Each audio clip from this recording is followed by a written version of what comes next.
ബഷീറിൻ്റെ വിശ്വവിഖ്യാതമായ മൂക്ക് എന്നുള്ള കഥ ഇംഗ്ലീഷിലേക്ക് പരിഭാഷപ്പെടുത്തിയ ഗോവിന്ദനാണ്. ഒന്നും 10ാം തരം പാസ്സായിട്ടില്ല.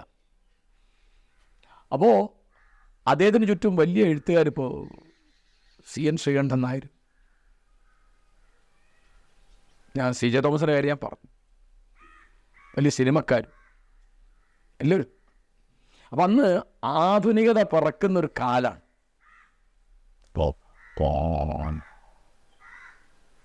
നമ്മുടെ ആനന്ദിൻ്റെ ആൾക്കൂട്ടം പ്രസിദ്ധീകരിക്കാൻ കാരണമായി തീർന്നത് ഗോവിന്ദനാണ്. കാരണം അത് ആനന്ദ് ഗോവിന്ദനടുത്ത് കൊണ്ടു കൊടുത്തു. ഗോവിന്ദൻ നോക്കിയിട്ട് അതൊരു പുതിയ സാധനമാണ് എന്ന് മനസ്സിലാക്കിയിട്ട് അത് SPCSനെ കൊണ്ട് NBSനെ കൊണ്ട് പ്രസിദ്ധീകരിപ്പിക്കുകയാണ്. അങ്ങനെ 1970 ആൾക്കൂട്ടം വരുന്നത്.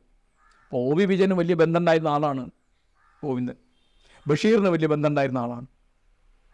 അങ്ങനെ ഒരുപടി സിനിമാ രംഗത്തും സാഹിത്യ രംഗത്തും രാഷ്ട്രീയ രംഗത്തൊക്കെ ഉണ്ട് അനവധി ആളുകൾ. ഗോവിന്ദൻ അവിടെ ഹോട്ടൽ തൊഴിലാളികൾ സംഘടിപ്പിച്ചിരുന്നു.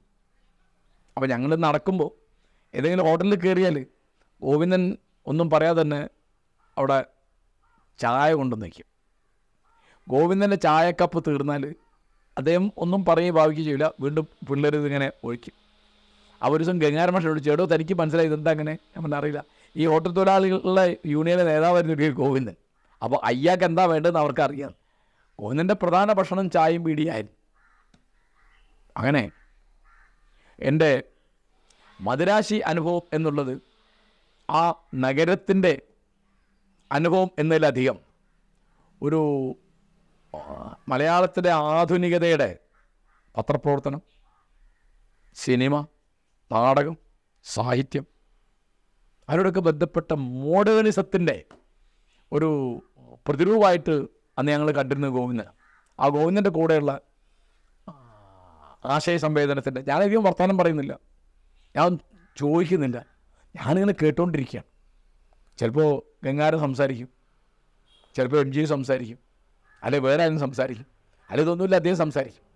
ഞാൻ ഒറ്റയ്ക്ക് അപൂർവം അവിടെ പോയിട്ടുള്ളൂ, ഗംഗാരം മാഷ കൂടെ പോകും. പക്ഷെ അതുകൊണ്ട് വേറൊരു ഗുണം എനിക്കുണ്ടായി. പിന്നെ ഗോവിന്ദൻ കോഴിക്കോട്ട് വരുമ്പോഴൊക്കെ എനിക്കൊരു കത്ത് വരും. അദ്ദേഹം അങ്ങനെയാണ് അഡ്രസ്സ്, എല്ലാവരുടെ കത്തിലും ഏത് കത്തിലും അഡ്രസ്സ് ആദ്യം മുകളിൽ എഴുതും. എഴുതിയിട്ട് പ്രിയപ്പെട്ട കാരശ്ശേരി, ഞാൻ ഇത്രാം തീയതി ഇന്ന ആഴ്ച കോഴിക്കോട്ട് വരുന്നുണ്ട്, കിഡ്സൺ ഹോട്ടലിലുണ്ടാവും എന്നവിടെ ഹോട്ടൽ കിഡ്സൺ ഉണ്ട്. അപ്പോൾ ഈ കത്ത് കിട്ടിയാൽ ഗോവിന്ദൻ്റെ സംഘത്തിലൊരാളായി എന്നാണ് അതിൻ്റെ അർത്ഥം. ആ സംഘത്തിനൊരു പേരുണ്ട്, ആ പേര് ചങ്ങാതം എന്നാണ്. ചങ്ങാത്തം എന്നല്ല, ചങ്ങാതം.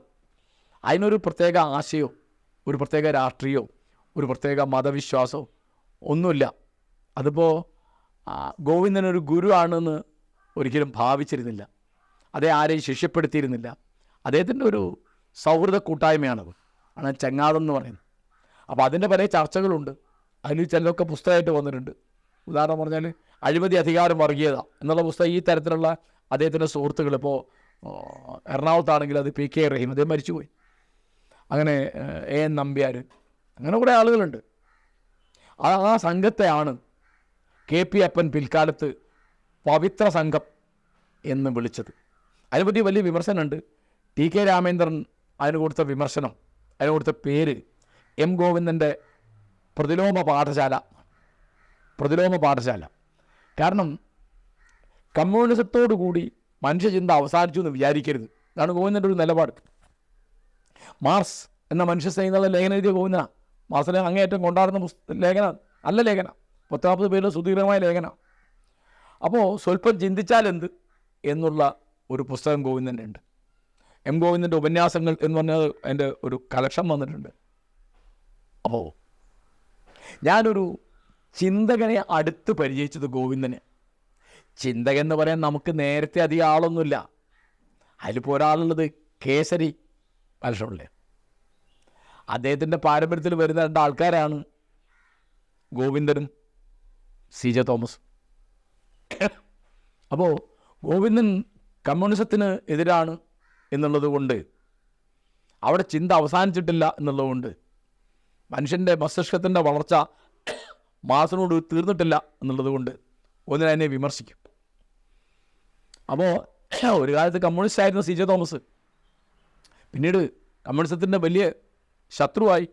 വിമോചന സമരകാലത്ത് സാംസ്കാരിക രംഗത്തിന് നേതൃത്വം CJ-ക്കാണ്. അതിൽ ഗോവിന്ദനുണ്ട് എന്നൊരു ആരോപണമുണ്ട്. അതുകൊണ്ട് ഗോവിന്ദൻ CIA ഏജൻ്റാണ് എന്ന് കമ്മ്യൂണിസ്റ്റുകാർ പ്രചരിപ്പിച്ചിരുന്നു. ഇപ്പോഴും അവർ പലരും അത് പറയുന്നുണ്ട്. അദ്ദേഹത്തിന് CIA പണം കിട്ടുന്നുണ്ട് എന്നൊരു ആരോപണം ഉണ്ടായി. അദ്ദേഹം എത്ര പരിമിതമായ രീതിയിലാണ് ജീവിച്ചതെന്ന് എനിക്ക് അടുത്തറിയാം. അദ്ദേഹം എപ്പോഴും കിട്ടുന്നത് വാരിത്തിന്ന്, കിട്ടുന്ന ബസ്സിന് പാഞ്ഞു കയറി അങ്ങനെ പോരുന്ന ഒരാളാണ്. അതുകൊണ്ട് ആദ്യകാലത്ത് എനിക്ക് മദിരാശി എന്ന് പറഞ്ഞാൽ ഗോവിന്ദനാണ്.